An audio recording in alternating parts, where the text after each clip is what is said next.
จะมาหน่อยก็เต็มแก้มมึงเปียกนั่นบ่ได้หรอกว่าอันบ่แมนหนูฝันแม่นอยู่หนูฝันคิวอยู่ฝันคิวข้างไหนคนละคิวฝันแม่นนั่นแม่ดีรู้สิบอกจุเย่ฟังไปนั่งไปนั่งก่อนโอ้เกี่ยวเวลาบอกเลี้ยวบางนามาแน่โอเคร้อยตาเอาเปล่ารถมันกระแบกความมึงมาอยู่หรอมาท่านเดี๋ยวว่าดีโอ้ยขอโทษเอาไปดีอยู่เอ้ยพ่อแม่เอ้ยความฝันนี้ฝันดีลูกกะว่า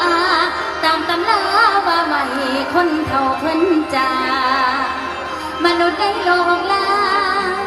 กะล้วนแต่มีบุญกรรมเป็นหุนพาพบประจวบจริงลิงทองบุพเพมันพาพ่อวลีล้อโลกีบ่มีขีดดอกหน้าคนนี่คู่ครองคนเขาเกิดอยู่ทองก็มีแม่มันดามีบิดาแค่สองจังค่อยเป็นคน